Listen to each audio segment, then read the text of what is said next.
나와 같이 인사 나눕니다. 하나님은 반드시 당신을 축복합니다. 이렇게 반드시 당신을 축복하십니다.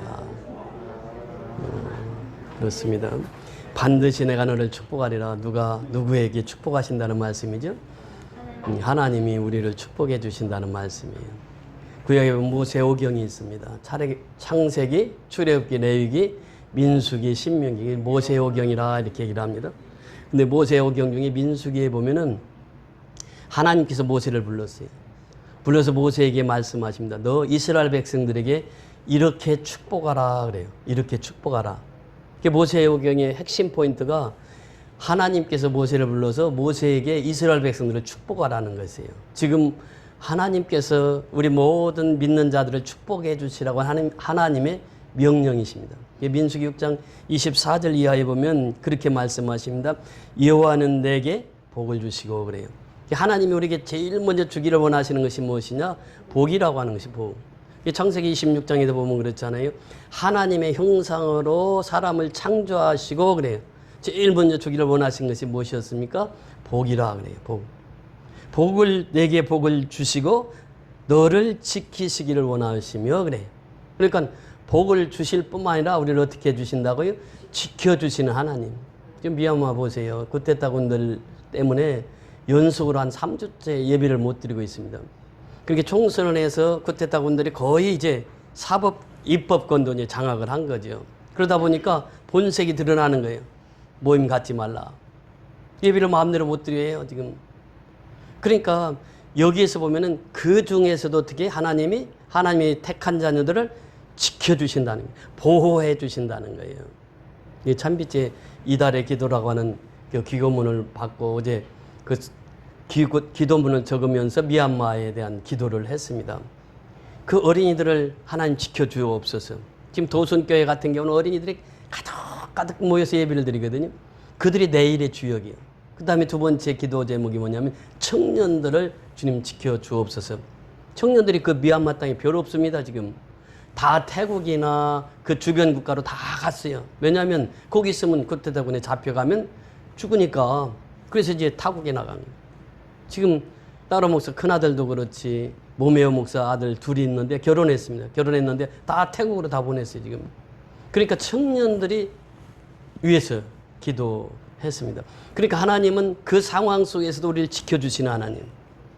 그 다음에 더 나가서 하나님께서는 하나님의 얼굴을 우리에게 향하여 둬서 은혜 베풀기를 원하시는 하나님이에요. 그러니까 이 시간도 우리가 말씀을 통해서 무엇을 받아야 돼요? 은혜를 받아야 돼. 은혜가 힘이거든, 이게. 하나님은 은혜를 값없이 베풀어 주시는 거예요. 너희가 그 은혜를 인하여 믿음으로 말미암아 구원을 받았으니. 구원은 하나님의 전적인 은혜거든요. 구원받은 것이 하나님의 최고의 복이란 말이죠. 그 은혜를 우리가 받아야 된다는 거예요. 그리고 마지막 중요한 것은 하나님께서 우리에게 평강 주시기를 원하노라 그래요. 그러니까 하나님은 우리에게 계속 주시기를 원하시는 거예요. 복을 주시기를 원하고 환난 속에서 우리를 지켜주시기를 원하시고 은혜를 베푸시기를 원하시고 평강 주시기를 원하시는 하나님. 그러니까 이 하나님을 한마디로 표현하면 어떻게 해요? 사랑이래, 사랑.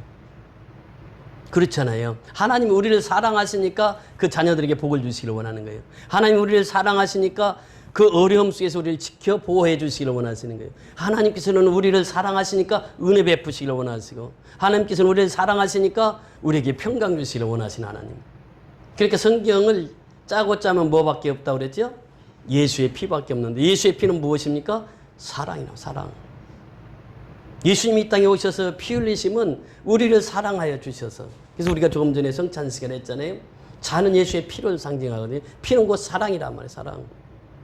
그러니까 이 사랑이 하나님께서 오늘 우리에게 주시기를 원하시고 성경 전체는 사랑을 말하고 있고 성경에 기록된 목적도 이 사랑을 전파하기 위함이라 그래요. 그러니까 우리가 요한계시록에 보면 요한계시록 4장에 보면요. 4장 6절 7절 8절에 보면 그렇게 말씀하십니다. 요한계시록 4장 7절 8절에 보면 그 첫째 생물은 사자 같고 그 둘째 생물은 송아지 같고 그 셋째 생물은 얼굴이 사람 같고 그 넷째 생물은 날아가는 독수리 같은데 네 생물은 각각 6날개를 가졌고 그 안과 주위에는 눈들이 가득하더라. 그들이 밤낮 쉬지 않고 이르기를 거룩하다 거룩하다 거룩하다 주 하나님 곧 전능하신 이여 전에도 계셨고 이제도 계시고 장차 오실 이시라 하고 여기서 이 생물이 네 생물이 등장을 합니다. 첫째 생물이 뭐라고요? 독수리가 등장해요. 독수리. 독수리는 무엇입니까? 조류 중에 왕이 독수리예요. 그러니까 우리가 이 예수님을 잘 알려면 신약에서 무슨 성경을 읽어야 됩니까? 사복음서를 읽어야 돼요. 사복음서. 여기서 지금 핵심은 그거거든요. 24장로들이 천상에서 예배드리는 모습을 보여주면서 바로 오늘 이 말씀을 주시는 거예요. 그 네 가지 생물이 등장하는데 첫째는 독수리, 왕이란 말이에요. 조류 중에 왕이 독수리란 말이죠. 이것은 마태복음을 상징하고 있습니다. 이 마태는 그래서 예수님을 왕으로 오신 예수. 그래서 이 마태복음을 기록한 것이 왕으로 오신 예수를 기록하고 있어요. 그 다음에 두 번째 등장하는 생물이 무엇입니까? 송아지예요. 송아지는 어때요? 송아지는 연약해요. 그래서 이 마가복음은 종으로 오신 예수를 말하고 있습니다. 섬김으로 오신 예수, 종으로 오신 예수 이것을 기록한 것이 마가복음이에요. 그 다음에 세 번째 생물은 뭐라고요? 얼굴이 뭐와 같다고 그랬죠? 사람과 같다. 사람. 그래서 이 누가복음에 보면 누가가 의사고 누가복음을 보면 이 기록이 많습니다. 그러니까 누가가 지금 예수를 표현할 때 뭐라고 표현합니까? 인자 되신 예수. 사람의 아들이신 예수. 그러니까 인자 되신 예수를 잘 표현하고 있는 것이 누가복음이에요. 그리고 마지막엔 뭐가 등장합니까? 독수리가 등장해요. 독수리. 독수리는 맹금류 중에서 왕이잖아요. 그러니까 여기에서는 요한복음을 가리키는데 요한복음은 뭐냐? 하나님의 본체를 나타내는 것이 요한복음이다. 예수는 누구라고요? 하나님의 아들로 표현하지만 그 하나님의 아들이신 예수는 누구라고요? 하나님이시라는 게 하나님. 이 하나님의 본체를 말하고 있는 것이 요한복음이에요. 그래서 우리가 처음 오시는 분들 성경 읽을 때 어디부터 읽게 하느냐?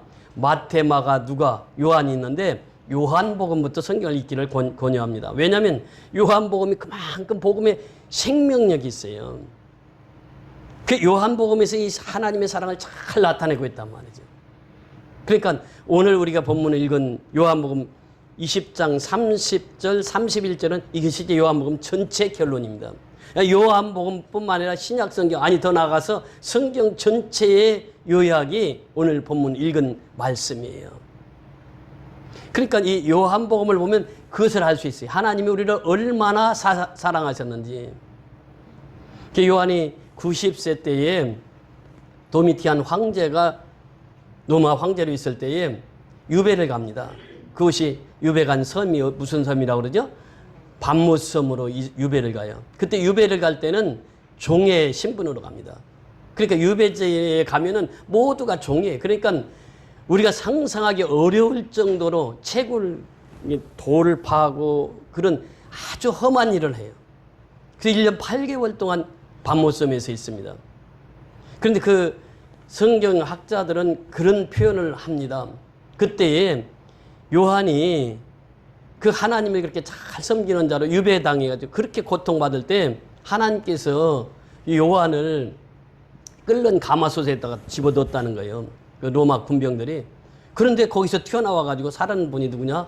요한이라고 하는 거예요. 이 정확한 적이 없지만은 그렇게 지금 흘러오는 이야기입니다. 그 요한은 18개월 동안 모진 고난을 밤못섬에서 받았어요. 그러면서 그때 환상을 본 거예요. 그 환상을 보면서 기록한 책이 무슨 책이라고요? 요한 계시록입니다. 그러니까 요한이 5권 책을 쓰는데 요한 계시록은 지금 거기 밤못섬에서 고난 받을 때, 종으로 살 때에 채굴 현장에서 땀을 흘리며 고통 중에 있을 때 하나님께서 환상을 보여주신 거예요. 밤못섬의 환상. 그것이 이제 요한 계시록을 쓰는 계기가 됩니다. 그 요한 계시록을 기록하고 이제 그 밤못섬에서 나오게 됩니다. 그때 나오게 된 동기는 이 도미티안 황제가 아우구스트 황제가 죽었어요. 죽으니까 그 유배 당했었는데 그 왕이 죽어버린 거예요. 죽어서 이분이 어디로 나오냐면 에베소로 나옵니다. 에베소 교회. 에베소 교회가 나와서 이제 남은 여생을 사는데 적어도 95세까지 생애 기록이 있습니다. 어떤 학자들은 100세까지 살았다고 하는데 95세까지는 확실하게 살아있는 게 등장이 돼. 그런데 에베소 교회에서 다시 한번 하나님의 사랑을 체험하고 묵상하게 되는 거예요. 그때 이미 마태, 마가, 누가 이 세 복음서가 쓰여지고 30년 후입니다.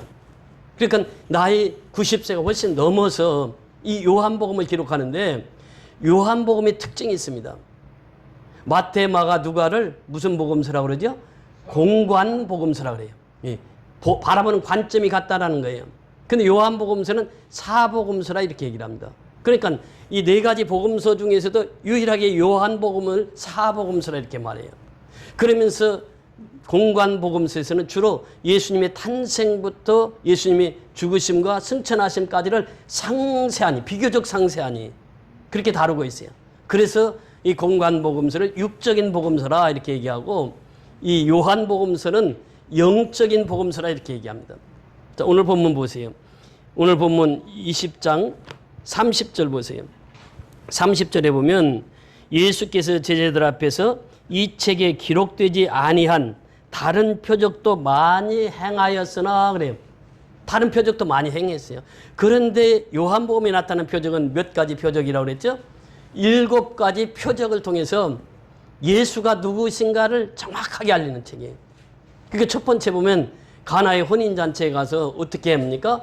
물이 변하여 포도주가 되는 그 표적을 보여주신 거예요. 표적과 기적은 좀 차이가 있습니다. 표적은 사인이에요. 그러니까 이 표적을 통해서 예수가 누구인가를 보여주시는 거예요. 그러니까 이 표적을 통해서 제자들이 어떻게 했다고요? 믿었더라. 이 첫 번째 표적이에요. 그래서 예수님께서 행하신 표적 중에 첫 번째 표적이 가나의 혼인잔치의 표적입니다. 그러니까 가나 혼인잔치를 통해서 예수가 누구라고요? 하나님이시고 예수가 하나님의 아들이심을 나타내 보이셨다 이 말이에요. 두 번째 표적이 무엇입니까?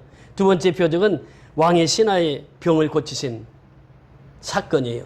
왕의 신하를 예수님께서 말씀 한마디로 그 왕의 신하, 죽어가던 신하를 고쳐주십니다.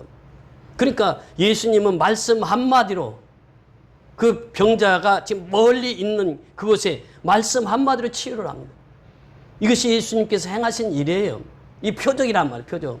그래서 이 표적을 통해서 예수가 누구라고? 하나님이심을 나타내 보이는 책이 요한복음이란 말이죠. 또 세 번째 표적은 무엇입니까? 38년 된 병자가 있었어요.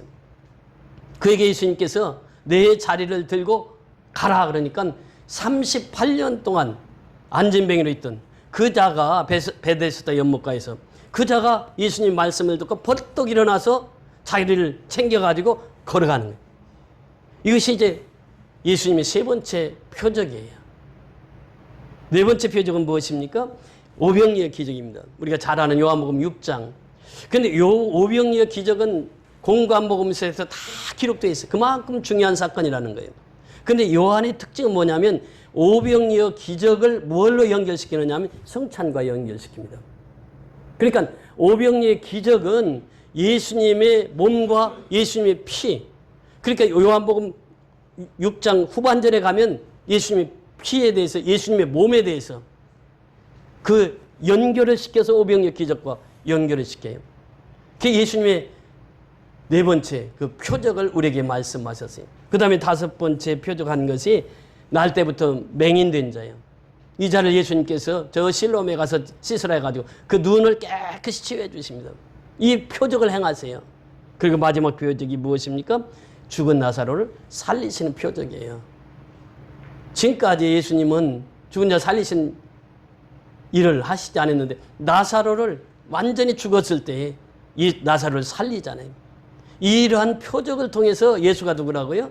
하나님이시다라는 선언을 하는 것입니다. 이것이 7가지 표적이에요. 그러니까 다른 표적도 많이 행했어요. 그런데 요한 사도는 이 7가지 표적만 딱 해서 7가지 표적을 말하고 있습니다. 그러면서 예수가 누구냐라고 하는 예수가 누구냐. 그러니까 우리가 하나님을 섬길 때에 가장 먼저 깨달아야 될 것이 하나님의 사랑이라는 거예요. 예수님의 사랑이라는 거예요. 그렇게 예수님의 사랑은 이 표적을 통해서 나타나고 그 다음에 예수님께서 직접 자기가 선언을 합니다. 그것이 무엇입니까? I am이라는 선언을 해요. 에고에임이 나는 이다라고는 선언을 해요. 첫째는 뭐라고 말합니까? 나는 무슨 떡이다? 생명의 떡이다. 예수님만이 유일하게 생명을 전달할 수 있는 분이 예수님밖에 없다는 거예요. 그래서 나는 생명의 떡이라 그러는 거예요. 우리가 육신이 살라고 하면 뭘 먹어야 되죠? 밥을 먹어야 살아. 그러니까 나이가 들어도 밥을 잘 드시는 분은 더 오래 살 수 있습니다. 근데 밥맛이 없어. 밥을 안 먹어. 그럼 어떻게 돼요? 모든 근육이 빠지게 돼. 빠지게 돼서 밥 못 먹으면 그때부터는 어때요? 이제 쉽게 자리에 눕습니다. 자리에 누우면 어떻게 돼요? 일어나지 못하면 이제 그대로 가는 거예요. 밥을 잘 먹으면 그만큼 운동력이 있고 에너지가 있고 근육이 살아나고 그래서 생명을 더 유지할 수가 있어요. 영적인 생명도 역시 마찬가지라는 것입니다. 매일처럼 무엇을 먹어야 돼요? 하나님의 말씀을 먹어야 돼요. 말씀을 먹어야 영이 사는 거예요. 매일처럼 하나님의 말씀을 들어야 돼. 말씀을 먹어야 돼. 그래 내 영이 산단 말이죠. 그래서 예수님은 나는 생명의 떡이다 선언하는 거예요. 두 번째는 예수님께서 나는 세상에 뭐라고요? 빛이다 라고 하는 빛인. 우리 찬송가 부르면서도 많이 그 빛에 대한 찬송을 불렀잖아요. 이 세상은 온통 어둠이 쌓여있는 곳이에요. 그러니까 정상적인 것이 별로 없잖아요. 지금 세계를 보세요. 우리나라를 보세요. 정상적인 사법부가 정상적인 재판합니까? 이 모든 것이 혼탁한 어둠의 세계가 장악하고 있단 말이에요. 그런데 이 세상에서 빛을 비춰야 돼요. 그 빛이 누구라고요? 예수님이라. 예수님이 참빛이야. 그리고 우리는 뭐예요? 빛을 받아서 반사하는 반사체의 빛이란 말이에요. 그러니까 빛의 사자들이요. 어서 가서 어두운 세상을 밝히라는 거예요. 미얀마를 밝히라는 게 빛으로. 지금 어둠이 쫙 깔려져 있거든. 그 어둠을 비출 수 있는 것은 빛이란 말이에요. 빛에 들어가면 어둠은 물러가게 돼 있다는 거예요. 그 예수님이 선언하신 거예요. 나는 생명의 떡이다. 나는 뭐라고요? 빛이라는 빛. 그 빛은 어둠과 공존이 안 됩니다. 생명 있는 사람은 생명 없는 사람을 살릴 수가 있어요. 근데 생명 없는 사람은 생명 없는 사람을 살릴 수 있습니까? 없습니까? 못 살려요. 여러분 눈이 안 보이는 시각장애인이 있습니다. 시각장애인이 우리 사단지에도 몇 분 사시는데 그분들이 시각장애인을 인도하면 어떻게 돼요? 웅덩이 있으면 같이 웅덩이 빠지는 거예요. 둘 다 눈이 안 보이잖아. 그러니까 눈이 보이는 사람이 시각장애인을 인도해. 빛이 있는 사람이 눈이 보이는 사람이 시각장애우를 인도해야 돼요. 그러면서 인도할 때 어떻게 해야 됩니까?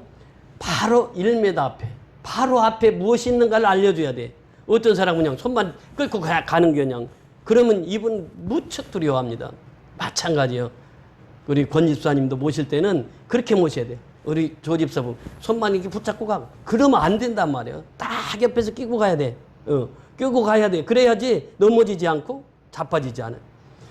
이 빛은 어둠을 밝히는 것이거든요. 그러니까 어둠에 있는 사람은 인도할 수가 없어. 어떤 사람이 인도할 수 있다고요? 빛의 자녀만이 어둠에 속한 자를 인도할 수 있어요. 그러니까 전도는 누구만이 할 수 있어요? 예수 믿는 사람만이 전도를 할 수가 있답니다. 선교는 누구만이 할 수 있습니까? 예수 믿는 사람. 근데 아이러니하게 선교만은 그렇지 않더라고요. 예수 믿지 않는 사람들이 선교하는 분이 훨씬 더 많다는 거예요. 예수 믿는 사람보다도. 그게 참 아이러니해요. 그게 하나님의 뜻이거든요. 그러니까 어둠을 비추는 데는 빛의 자녀들이 할 수 있는 것이란 말이에요. 그 예수님은 나는 세상에 빛이다 선언하는 거죠. 그리고 나는 양의 문이다 그래요.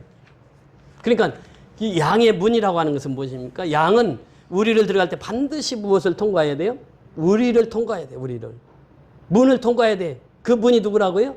예수란 말이에요. 그러니까 구원 얻는 분은 누구밖에 없다? 예수밖에 없어. 다른 이로서는 구원을 얻을 수 없나니 그래. 사도행전 4장 12절에 보면 오직 예수의 이름으로만 구원을 받을 수 있어요. 양을 치는 그 목동들을 보니까 팔레스타인에 보니까 그 돌로 이렇게 쌓아놓습니다. 양우리를. 그리고 문이 없어요. 그럼 그 문을 누가 역할을 하냐면 목자가 그 문이 없는 거기에서 잠을 자요. 그러니까 그 문을 통과해야만 양이 나갈 수 있거든. 그 목자가 거기서 잠을 자니까 어때요?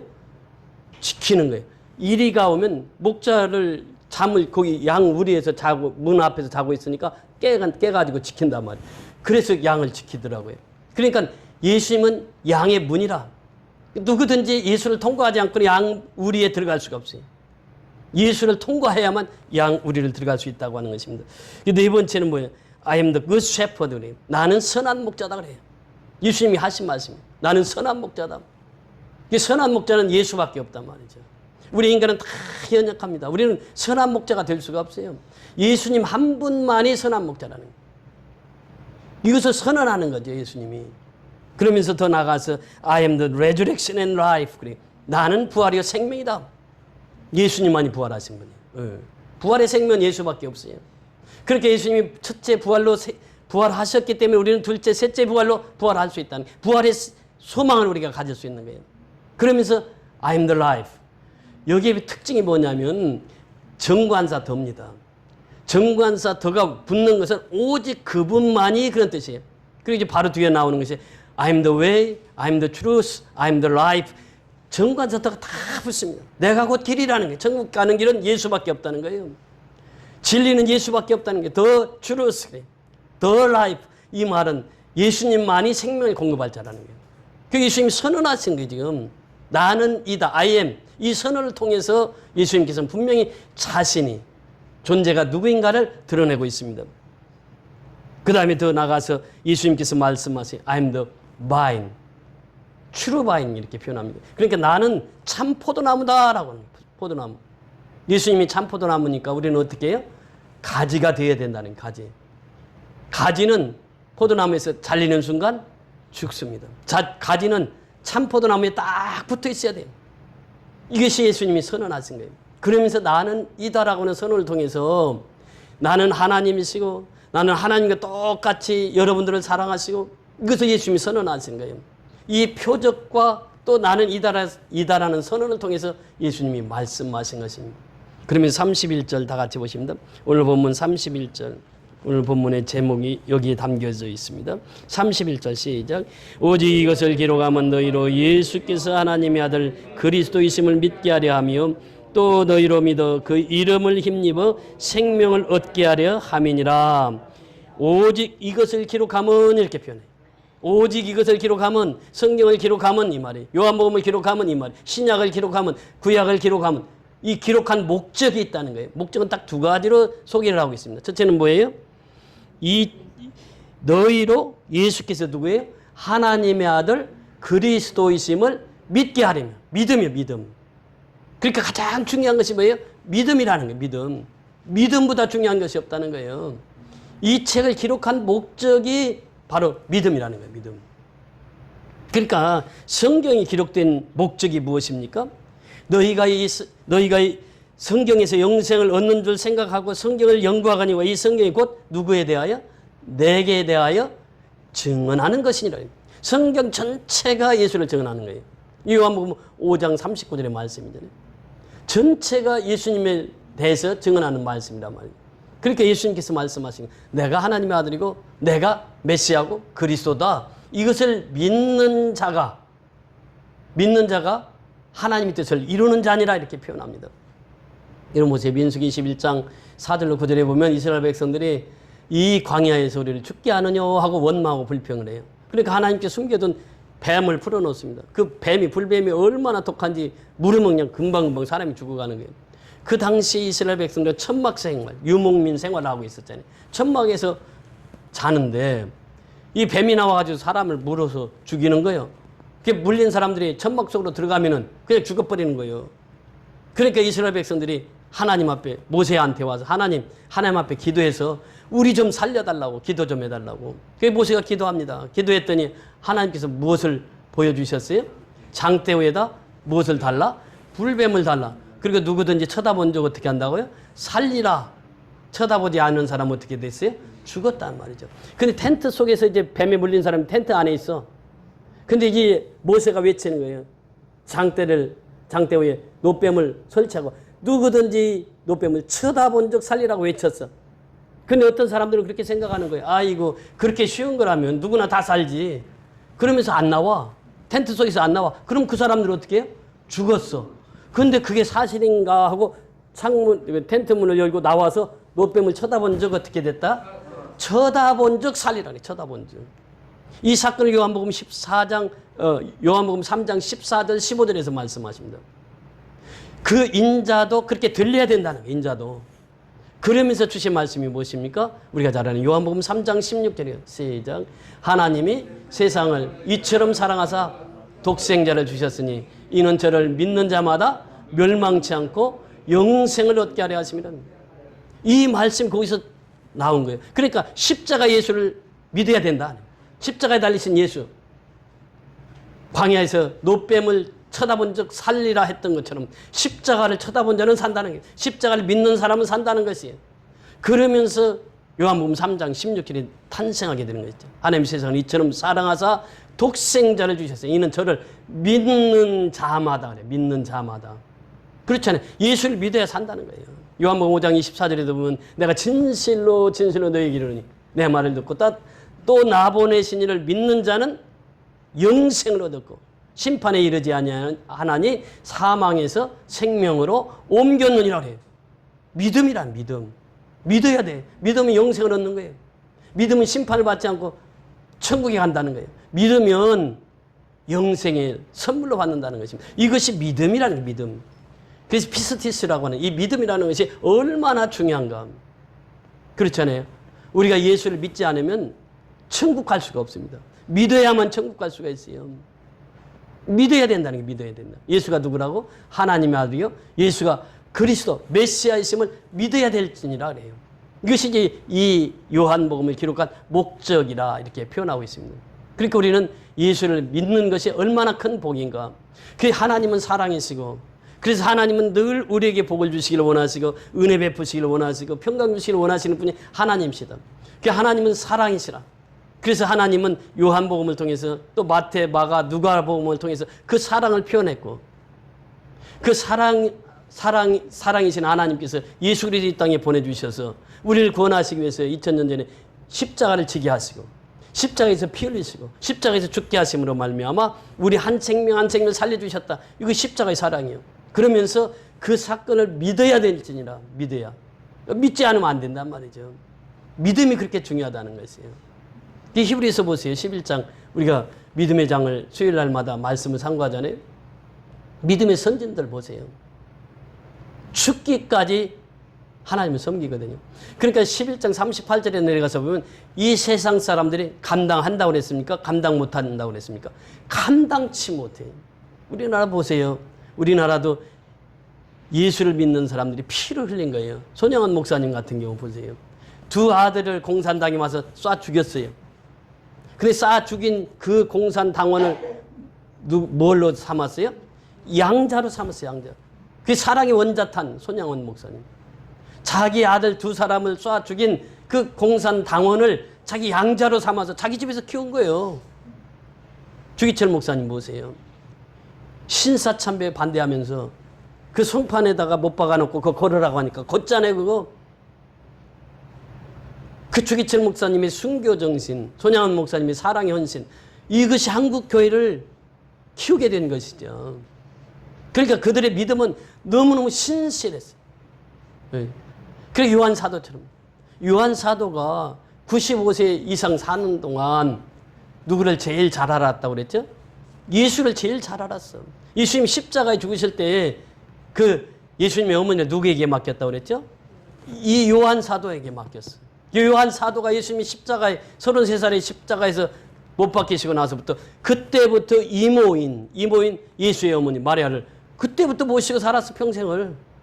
그러니까 예수에 대해서는 누구보다도 잘 아는 사람이 요한 사도란 말이에요. 그 요한 사도가 이 책에 기록된 목적, 이 책에 기록된 것은 왜 기록했느냐? 예수가 하나님의 아들이시고 예수가 메시아다, 그리스도다. 이것을 믿게 하려 함이니라 그래. 믿게 하려 함이라.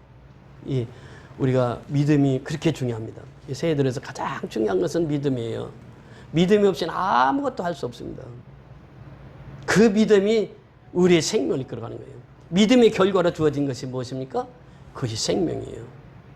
그러니까 두 번째 예수님이 말씀하시잖아요. 오직 이것을 기록하면 너희로 예수께서 하나님 아들 그리스도이심을 믿게 하려 하며 또 너희로 믿고, 믿음이 두 번이나 등장하잖아요. 믿고 그 이름을 힘입어 무엇을? 생명을 얻게 하려 하십니다. 생명. 그러니까 이 조의 생명은 예수 믿어 얻는 거예요. 육적인 생명은 누구나 다 가지고 있어요. 그러나 영의 생명은 누구나 가지고 있는 게 아니에요. 누가 가질 수 있다고요? 예수를 믿는 자마다. 예수님께서 유대 땅에 오셨잖아요. 근데 유대 백성들이 예수님이 오신 것을 알았습니까? 몰랐습니까? 유대 백성들에게 왔으나 저희는 나를 영접지 아니하였어요. 유대 백성들은 예수님이 유대 땅에 왔어도 예수님을 영접하지 않아요. 예수님을 믿지 않아요. 그래서 요한복음 1장 12절의 말씀, 영접하는 자 곧 그 이름을 믿는 자들에게는 무슨 자녀의 권세를 주셨다고 그랬어요? 하나님의 자녀의 권세를 주셨어요. 그래요. 믿어야지 하나님의 자녀의 권세가 되는 거예요. 아무리 혈통적으로 유대인이라 할지라도 예수 안 믿으면 하나님의 자녀가 될 수가 없다는 거예요. 이는 혈통으로나 육조로나 사람의 뜻으로 나지 아니하고 오직 누구에게로? 하나님의 뜻으로 난 자들이니라 그래요. 그러니까 하나님의 뜻으로 난 자들, 이 사람이 하나님의 자녀예요. 하나님의 백성인데 이 사람들은 예수를 믿는 자, 영접한다고 하는 것은 예수를 믿는다 그런 뜻이에요. 영접해서 예수를 믿어서 그 예수를 내 삶 속에 모시고 산다는 것이거든요. 그 사람이 하나님의 자녀가 되고 그 사람이 영생의 복을 얻는다고 하는 것입니다. 그래서 영생의 복은 누가 얻느냐? 예수를 믿어야 돼. 예수 믿어야 영생의 복을 얻을 수 있어요. 그러니까 이 복을 우리는 나누는 것입니다. 내가 받은 복, 영생의 복을 나누며 살아가는 거예요. 이것이 바로 전도고 이것이 바로 선교라는 거예요. 이 어둠의 세대에는 이 빛의 자녀들이 해야 할 일이 딱 한 가지요. 그것은 생명을 밝히는 것이고 빛을 발하는 것이에요. 그러니까 이 빛을 발한다고 하는 것은 빛의 자녀들만이 발할 수가 있다. 생명은 누가 줄 수 있다고요? 생명을 얻은 자만이 생명을 나눠줄 수가 있다는 거예요. 우리는 예수 생명을 얻었습니다. 또 증거는 이것이 하나님이 우리에게 영생을 주신 것과 이 생명이 그의 아들 안에 있는 그것이니라. 아들이 있는 자에게 생명이 있고 하나님의 아들이 없는 자에게는 뭐가 없다고요? 생명이 없느니라 그래요. 예수가 없는 사람 생명이 없어. 내가 이것을 너희에게 기록한 것은 너희로 하여금 너희 속에 무엇이 있음을? 영생이 있음을 알게 하려 하십니다. 요한일서 5장 11절부터 13절의 말씀. 그러니까 내 속에 영생이 있음을 알게 하기 위해서 하나님께서 그렇게 말씀하시고 있단 말이죠. 그러니까 내가 받은 생명, 내가 받은 영생의 복은 내가 나눔이 있어서 살아야 된다는 거예요. 죽음이라고 하는 것이요, 멀리 있는 게 아닙니다. 죽음은 항상 가까이 있어요. 항상 가까이 있어요.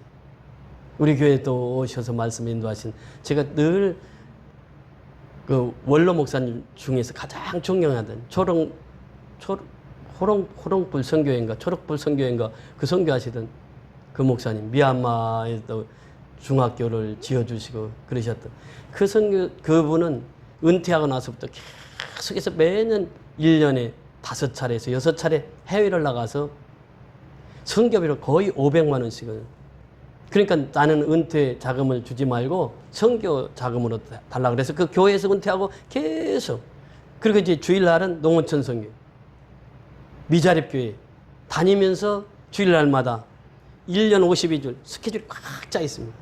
꽉 짜 있어가지고 전국을 다니면서 복음을 전해요. 그리고 이제 그 개척교회에서 50만 원씩 헌금을 하고 오시는 거예요.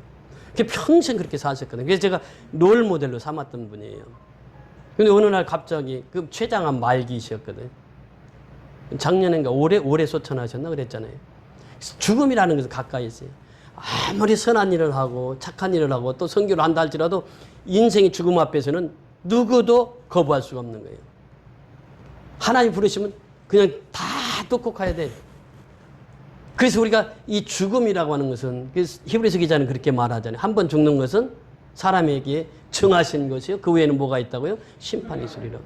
그러니까 우리가 한 번 죽는 것은 다 죽는 것이에요. 누구도 죄가 없어, 예외가 없다는 거예요, 죽음 앞에는. 근데 그 외에는 심판이 있다는 거예요. 그 예수 믿는 사람은 하늘나라로, 예수 믿지 않는 사람은 지옥으로 가는 거예요. 이것이 바로 성경 전체 요약입니다. 그래서 우리가 오늘 이 말씀을 자세히 보아야 돼요. 왜 하나님께서 이 성경을 기록한 목적을 우리에게 말씀하시는가? 첫째는 뭐라고요? 하나님은 사랑이시라니. 그 사랑이신 하나님을 우리가 만나야 돼. 예수님은 사랑이시라니. 사랑이신 예수님을 우리가 만나야 돼. 그리고 예수가 하나님의 아들이요, 메시아예요, 그리스도이심을 우리가 믿어야 된다. 믿어야 된다. 믿음이 얼마나 중요한지 몰라요. 믿어야 된다는 거예요. 그리고 마지막 중요한 것이 뭐라고요? 믿음으로써 주어지는 결과가 뭐라고요? 영생이에요. 영생, 생명. 그러니까 우리가 장례식장에서 찬송 부르잖아요. 천국에서 만나보자 그날 아침 그곳에. 그러니까 우리가 천국에서 다 만날 수 있단 말이에요. 영생을 가진 자는 다 천국에서 만날 수 있어요. 그래서 이 천국의 소망을 가지고 살잖아요. 이 영생은 선물로 주어지는 거예요. 내가 예수 믿으면 그 선물로 주어지는 것이 영생이라고 하는 것입니다. 그래서 오늘 주신 말씀을 늘 생각하면서 이 책을 기록한 목적이 바로 하나님은 사랑이시다. 예수를 믿어야 구원받는다. 예수 안 믿으면 지옥 간다. 그리고 더 나아가서 생명 얻는 것은 내가 예수 믿는 결과로 주어지는 선물이다. 이것을 늘 우리가 가슴에 담고 살아가는 저와 여러분이 다 될 수 있기를 주의 이름으로 축원을 드립니다. 할렐루야. 고맙고 감사하신 아버지 은혜를 감사를 드립니다. 이 책을 기록한 목적에 대해서 하나님께서 분명하게 말씀하셨습니다. 예수가 하나님의 아들이시여 메시아의 그리스도이심을 믿게 하려 함이라고 말씀하셨습니다. 우리가 예수를 믿을 때 영원한 생명, 저희의 생명을 얻는다고 주님 말씀하셨습니다. 우리가 예수 믿고 이제 영생의 복을 받았사오니 그 복을 누리며 살아가는 우리 선교연합교 모든 성도들이 되게 축복하여 주시옵소서. 지금도 고난받고 있는 저 미얀마 땅의 지교회 성도들을 주님 불쌍히 여겨 주옵시고 그 고난을 믿음으로 잘 이겨나갈 수 있도록 주님 힘주시고 능력 베풀어 주시옵소서. 그래서 우리 선교연합교회가 이제 다음 달부터는 또 제36차 미얀마 선교가 시작됩니다. 이 36차까지 오기까지 하나님께서 긴 여정을 우리 선교연합교회를 통해서 미얀마 선교를 할 수 있도록 축복해 주셨습니다. 그들 잘 섬겨서 그들이 쿠데타 상황 속에서 점점 사회 상황이 어렵지만은 그러나 믿음 가지고 그 어려운 환경을 이겨나갈 수 있도록 주님 축복하여 주시옵소서. 오늘 이 자리에 나와서 예배드리는 한심령 한심을 축복하시고 저희들이 아버지 하나님 예수 그리스도를 믿어 싸우니 영생을 선물로 받아 싸우니 이제는 내가 받은 선물, 내가 받은 은혜, 내가 받은 복을 이웃에게 나누며 살아가는 선교연합교 모든 성도들이 되게 축복하여 주시옵소서. 예수 그리스도 이름으로 감사하고 축복하며 기도드리옵나이다. 아멘.